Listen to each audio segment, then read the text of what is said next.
Rama continued, "This pitiable body, composed of veins, arteries and nerves, is also a source of pain. Inert, it appears to be intelligent.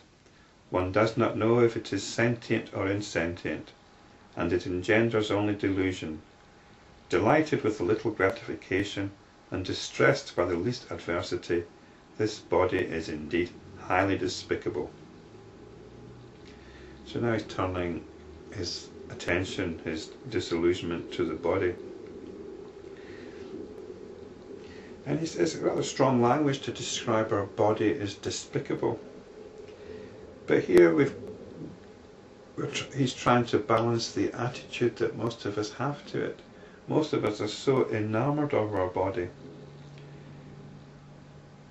which seems to have a life of its own. In fact, it does have a life of its own, doesn't it? We don't know if it's sentient or insentient.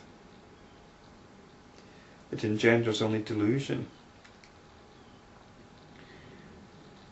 In fact, our own body image is probably quite different to others' perception of our body.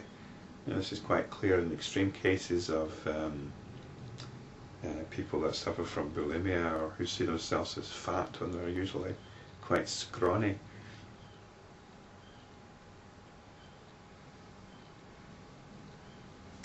I can only compare a tree to the body, with branches for arms, trunk for the torso, holes for eyes, fruits for head, leaves for numerous illnesses. It is a resting place for living beings. Who can say that it is one's own? Hope or despair in relation to it is futile. It is but a boat given to one for crossing this ocean of birth and death, but one should not regard it as one's self. So the body, especially in modern Western culture, is an incredibly important thing. Much of our consumer society is based around it. Now, one of the trademarks or hallmarks of the Yoga Vasishta is some rather extended similes and metaphors. And so we've got this one of the tree.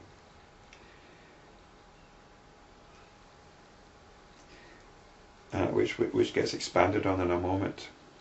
At one point he asks us, who can say that it is one's own? Does the body belong to us?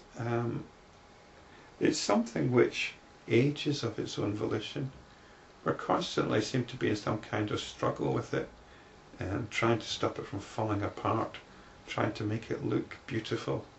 And yet there's so many illnesses to which it's prey. So he says it's futile to have hope or despair in relationship to it. It's but a boat given to one for crossing this ocean of birth and death. So it's a boat, and this is a simile which is very common in Hinduism and Buddhism. It's a boat which takes us over. We are not the body. We are something else, and this is what self-knowledge is directing us to find out what we really are, and we're not this boat called the body. So here we go with this amplified metaphor. This tree, which is the body, is born in the forest known as samsara, repetitive existence. The restless monkey, that's the mind, plays in it. It is the abode of crickets, worries. It is constantly eaten by the insects of endless suffering. It shelters the venomous serpent of craving, which we've just been hearing about, and the wild crow of anger dwells in it. On it are the flowers of laughter. Its fruits are good and evil. It appears to be animated by the wind of life force. This is another part of Hindu tradition, is that we're animated by something called prana, or life force. Again, we'll come across that again later on. It supports the birds of senses. It is resorted to by the traveller, which is lust or desire, for it provides the shade of pleasure.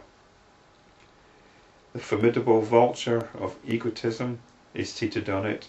and it is hollow and empty. It is certainly not meant to promote happiness, which is what we try to assume. We assume that the body promotes happiness, otherwise why would we give it so much attention? Whether it lives for long or falls in a short time, it is still useless. It is composed of flesh and blood. It is subject to old age and death. I am not enamoured of it. It is completely filled with impure substances and afflicted with ignorance. How can it fulfill my hopes? So it's a very negative diatribe against the body. But what he's doing is disconnecting himself for it, or leading us to disconnect ourselves from our involvement with the body. Now we certainly shouldn't hate the body, because that's just as bad as anything else.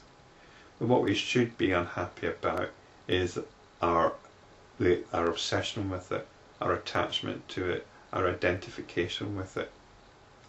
So when he says he's not enamoured of it, and that it's highly despicable, this is a way of, this is a cue to dissociate from it, not to be filled with loathing for it. That's not the point at all, although the language could easily be construed that way. This body is the home of illness, the field for mental distress and changing emotions and mental states. Well, that's all very true. I am not enamoured of it. What is wealth? What is kingdom? What is the body?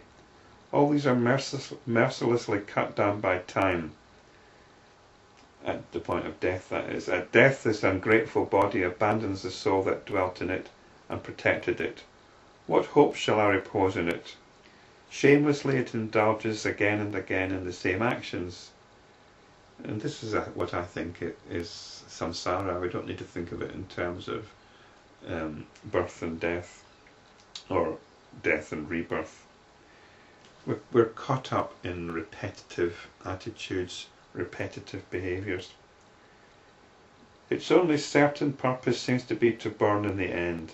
Unmindful of old age and death that are common to the rich and the poor, it seeks wealth and power. Shame, shame upon those who are bound to this body, deluded by the wine of ignorance. Shame on those who are bound to this world. So what Rama is indicating is there must be so much more. This body grows, it ages, it succumbs to illness, disease, and eventually it dies. This is the one certainty that we have in life. So why are we, it's a bit like a leaky boat. We've got this water leaking in, and we're constantly trying to make the boat leak-proof. Rather than actually using the boat to get anywhere, we're constantly trying to make it leak-proof.